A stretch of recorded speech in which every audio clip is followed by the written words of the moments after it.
prior to your presentation beginning. And when I say prior, I'm talking about that hour before your presentation, okay? What you should be doing in that period of time before you begin. Now, let me ask you, how early do you think you should arrive at your venue if you're delivering an in-person speech or presentation? How early should you arrive? What do we think? Claire, go ahead.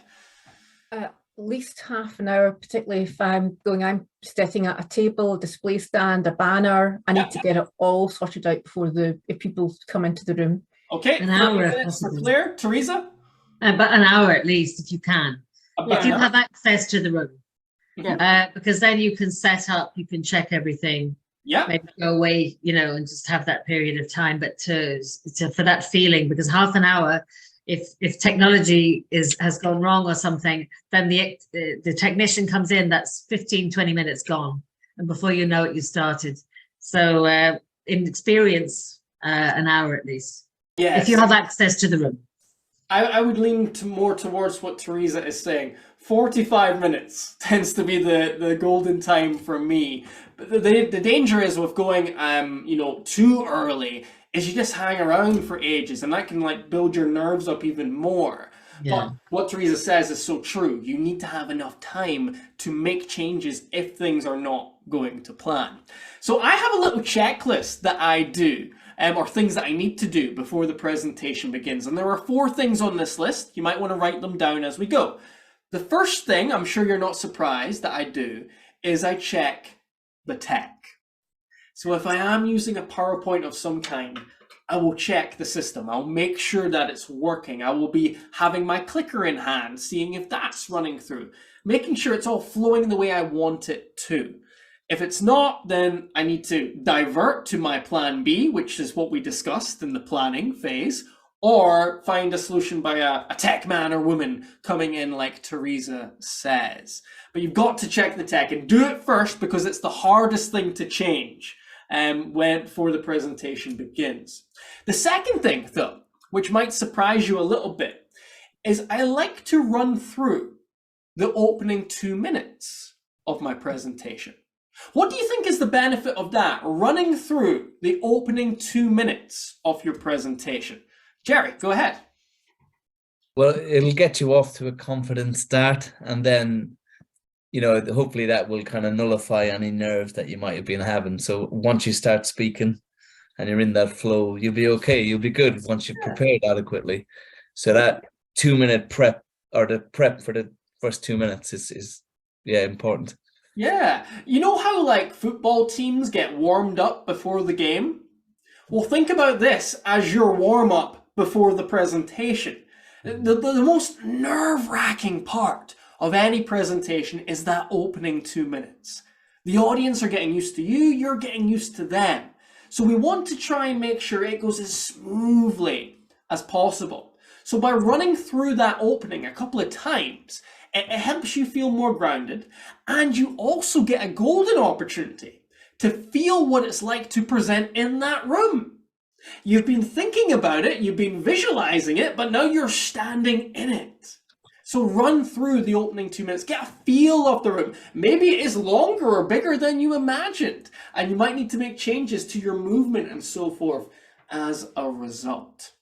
Now, the third thing which I like to do, not so much these days, but certainly in my early days I did, was to have a ritual of some kind.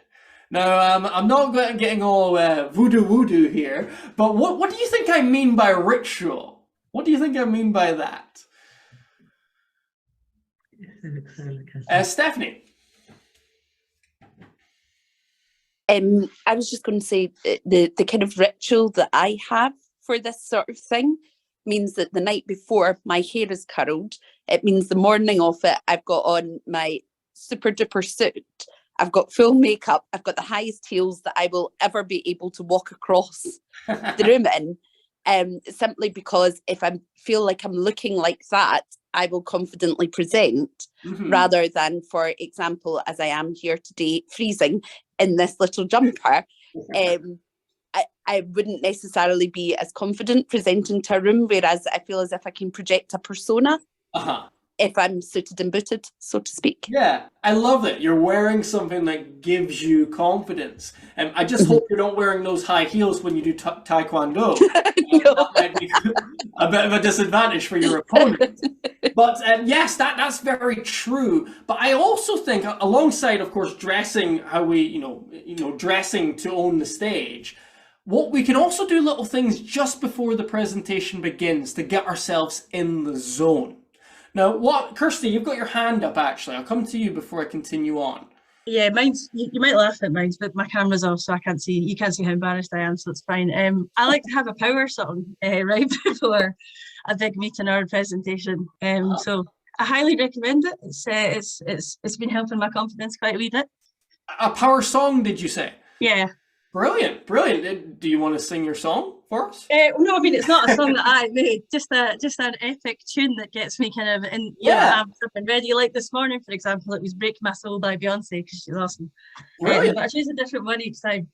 Yeah, and I would highly recommend that as well. It's a great idea from Kirsty there. Listen to some music that makes you feel good, that relaxes you or hypes you up, or whatever feeling you want to feel. I often did that as well quite a lot. You can do a range of things. You can focus on your breathing, do some breathing exercises. You can do some push-ups if you want to do that. You can, listen to your favorite comedian or something like that. You can, read something. You can just have affirmations to yourself. There's a range of things that you can do. But I'd recommend having something that you do, especially when you're starting in speaking, because it is a very nerve-wracking time waiting for the audience to arrive.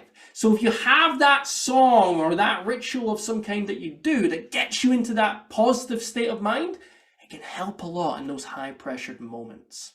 Now, the fourth and final thing that I suggest you do before your talk begins is talk to the audience members as they come in.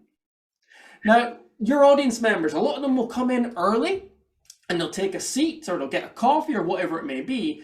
There's a lot of benefit to going up and talking to them. What do you think that benefit is? Why is it better to talk to our audience instead of standing in a corner practicing to a wall? Why would we want to talk to them? I'll come to Ibrahim first.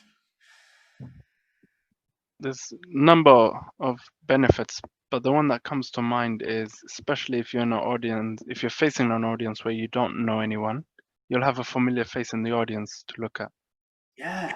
Yeah, absolutely. A familiar face. You get to know them a little bit as well. You can ask them questions, obviously, what's their name, where are they from, but also what are they hoping to gain from today? What are they looking for? And that'll give you an indication of what you should be sharing or talking about more in your presentation, so you can tailor it to them.